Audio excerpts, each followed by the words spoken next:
Salut, aujourd'hui nous allons revenir sur un phénomène dont nous avons parlé dans la dernière vidéo sur les sectes, ce qu'on appelle les bulles de filtrage. Avec la pandémie et le confinement, on a vu pas mal de personnes tomber dans ce phénomène. On va prendre ici l'exemple d'une amie. Plutôt préservée de ce genre de phénomène, elle s'est quand même fait avoir, à plusieurs reprises, ceci étant directement lié à l'actualité récente. Alors la copine qui se fait avoir a partagé aujourd'hui un article qu'elle a vu passer probablement dans son flux d'actualité, sur Facebook. Il s'agit d'un copier-coller d'un article de presse, Le Point, et qui présente le témoignage d'une médecin généraliste à Paris, où ce médecin minimise son rôle à l'hôpital pendant la pandémie. Par contre, on voit clairement la volonté de la part de la personne qui a fait ces publications de mettre en avant une forme de déni de la pandémie. Ce qui est intéressant, c'est de voir où il a fait sa publication initiale. Il s'agit d'un groupe Facebook, Conseil national de transition France. Conseil national de transition de France est un mouvement qui se qualifie de mouvement de droits humains. Il s'articule autour du personnage d'Éric Fiorile et de son concept, la démosophie. Démosophie est un néologisme composé de démos, pour le peuple, et sophia, pour la sagesse. Le concept de la démosophie est un modèle de société qui, au lieu d'être dirigé par une oligarchie politique issue de la République, le serait par l'élite intellectuelle du pays, sans aucune sélection par la situation sociale, donc sans parti politique ni élection de dirigeants. Sur le papier, c'est assez séduisant, mais il y a largement de quoi dériver avec un concept comme ça. En fait, la dérive arrive assez vite, parce qu'il faut savoir que le Conseil national de transition a viré le gouvernement français et a pris sa place. Donc si vous voulez les contacter, il faut écrire à l'Élysée en écrivant au gouvernement français en exil. Il faut savoir qu'ils sont tout de même allés jusqu'à condamner le gouvernement français depuis le tribunal de Milan en Italie. Revenons sur le groupe. Donc le groupe Facebook diffuse pas mal d'informations issues de la blogosphère. Alors on trouve aussi beaucoup de stupidités et de conneries, comme les chemtrails. On trouve aussi beaucoup de publicité pour leur propre parti, c'est normal.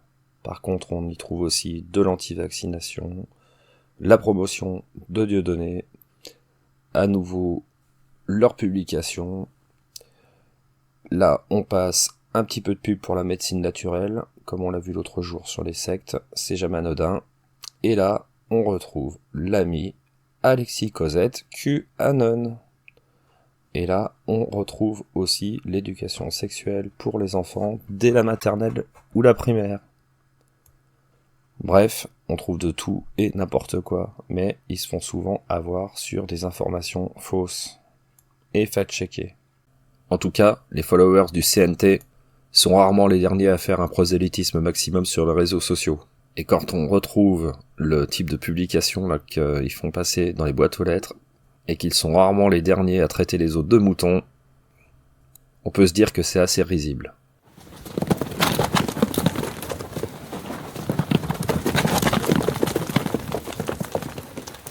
On dit qu'un bonheur n'arrive jamais seul, mais pour les conneries c'est souvent la même chose. Et donc, la copine s'est fait avoir une deuxième fois un peu plus tôt dans la journée. Cette fois-ci, avec une vidéo de YouTube. On ne va pas s'intéresser à la vidéo en elle-même, c'est une vidéo qui a été prise sur LCI, on va d'abord aller voir la chaîne. Donc la chaîne d'entrée de jeu, on tombe sur une vidéo de présentation, c'est Alexis Cosette QAnon. On en a déjà parlé.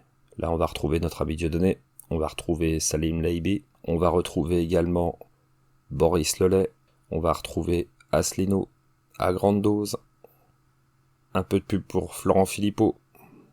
Et là, dans le reste des vidéos, on va revoir la quasi-totalité des épisodes de Méta TV qui a reçu toute la fine fleur de l'extrême droite française sur leur plateau.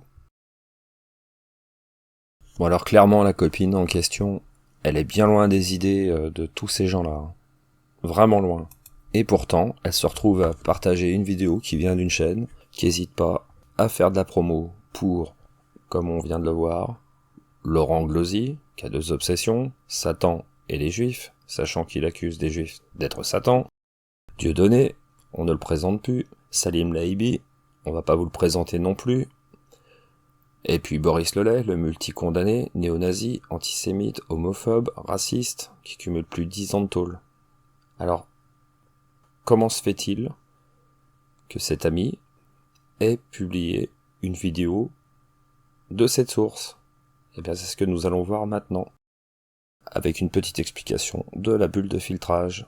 Considérant la quantité astronomique d'informations sur le web, il n'est pas surprenant d'apprendre que les moteurs de recherche et les plateformes de partage raffinent les résultats de nos recherches et filtrent ce qu'on voit sur nos réseaux sociaux. Chaque clic, chaque commentaire, chaque minute qu'on y passe renseigne les algorithmes sur nos intérêts, ce qui permet aux plateformes de nous envoyer du contenu susceptible de nous plaire. En fonction des traces qu'ont laissées vos anciennes recherches, les résultats seront sans doute différents.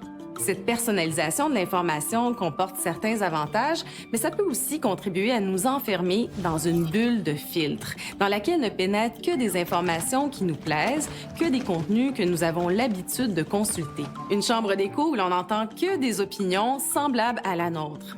C'est un problème sournois pour tous ceux qui s'informent sur le web parce qu'on n'est pas toujours conscient qu'on ne voit qu'une version biaisée de l'information, celle qui nous conforte dans nos idées. Une étude publiée en 2015 démontre d'ailleurs que 60% des utilisateurs de Facebook ignorent que leur fil d'actualité est différent de celui des autres utilisateurs. Au final, ce filtrage opéré par les moteurs de recherche et les agrégateurs de contenu peut déformer des faits, les censurer ou polariser les opinions. Bulles de filtre et chambres d'écho sont donc une porte ouverte à la désinformation puisqu'un manipulateur peut y rejoindre plus facilement un public déjà prêt à y croire. Et ce n'est pas un hasard si les réseaux sociaux personnalisent leurs algorithmes. Plus ils nous proposent des contenus qui nous disent ce qu'on veut entendre, plus on clique et plus on reste sur leur page.